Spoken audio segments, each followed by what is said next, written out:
किसी हद तक ये तसव्वुर किया जा रहा है कि शायद ईरान भी अपनी मैक्सिमम जो शराइत है वो मनवाने के लिए शायद अभी ये सब कुछ कर रहा है, और शायद डोनाल्ड ट्रंप साहब भी ये प्रेशर जो बार बार बिल्ड कर रहे हैं, चाहे वो बीपर देने की सिचुएशन में हो या फिर वो कोई ट्वीट्स करते हैं, वो भी शायद अपनी मैक्सिमम जो शराइत है उसको मनवाने के लिए, प्रेशर बिल्ड करने के लिए कर रहे हैं।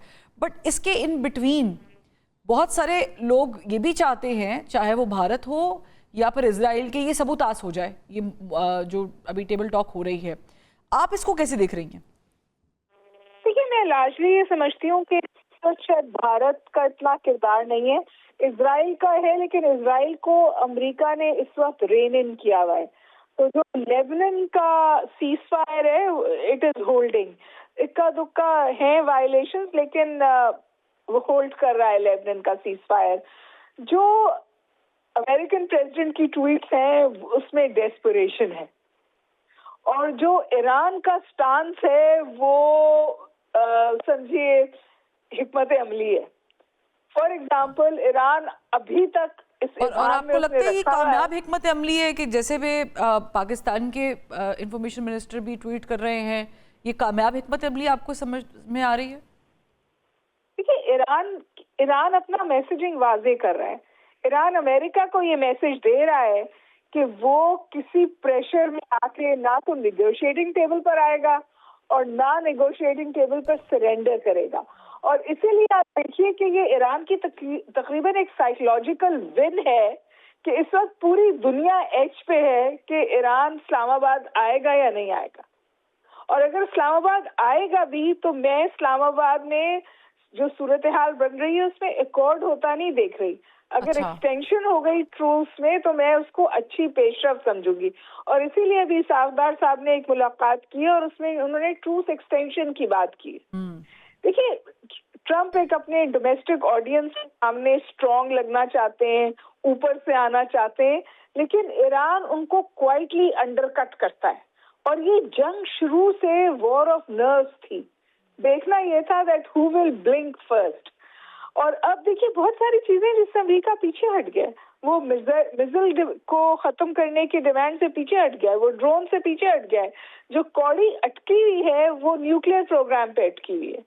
और न्यूक्लियर प्रोग्राम में भी ईरान ने कह दिया है कि जी ये मेरी स्ट्रैटेजिक रेड लाइन है, मैं जिस तरह अपनी जमीन किसी के हवाले नहीं करूंगा, इस तरह अपनी इनरिच यूरेनियम भी हवाले नहीं करूंगा। हाँ, मेरा एटम बम बनाने का कोई इरादा नहीं है और मैं आईएई को सबमिट कर सकता हूँ। तो ईरान अभी भी, आप देखिए, ग्लोबल ऑडियंस होती है कॉन्फ्लिक्ट की। ग्लोबल ऑडियंस के सामने ईरान सेम प्लेयर के तौर पे सामने आता है। उसने सख्त जवाब दिए उस वक्त जब उस पर जंग थोपी गई, उसने जंग शुरू नहीं की। तो जो ग्लोबल ऑडियंस है वो इन सम वेज उसका वेट ईरान। लेकिन चले हम ये, अगर हम इस तरह ही इसको तस्वर कर ले, जैसे आपने डार साहब की बात को कोट किया है, तो उसके लिए भी तो ज़ाहिर है कि एक नशिस्त जिसका मुंतजर है इस्लामाबाद, जिसकी तैयारी कर रखी है, क्या वो होता हुआ दिखाई दे रहा है आपको? Because we running out of time. मेरा ख्याल है कि नशिस्त वो हो जाएगी, लेकिन फिर देखिए दोबारा ईरान एक परसेप्शन बिल्ड करेगा और वो परसेप्शन ये बिल्ड होगा कि उसने इस दबाव में आकर निगोशिएटिंग टेबल पे नहीं आया कि ट्रूस का टाइम खत्म हो रहा है। वो ट्रूस पे अपनी वक्त पे आया और फिर ट्रूस एक्सटेंड हुआ। ये साइकोलॉजी होती है पूरी वॉर की। और ईरान तो देखिए, सच बात है, ईरान अपनी सर्वाइवल की, अपनी बका की जंग लड़ रहा है। वो इस टेबल से अपने लिए कुछ लिए बगैर नहीं उठेगा। मैं एक जुमला इस्तेमाल करती हूँ, Iran will take its pound of flash.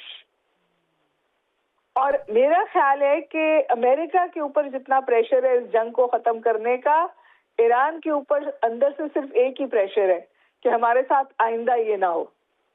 Iran एक हिकमत अमली के साथ चल रहा है कि मैं कुछ ऐसा इस मेज पर से ले लूं दैट दिस नेवर अगेन। और इसीलिए आप देखिए कि वो तवातुर के साथ अपनी रेड लाइंस ड्रॉ कर रहा है और उसके हाथ एक ऐसा तुरुप का पत्ता लगा है जिसने पूरी दुनिया को हैरान कर दिया है। वो शायद एटमी ताकत से ज्यादा मुश्किल है और वो है स्ट्रेट ऑफ हुर्मुज।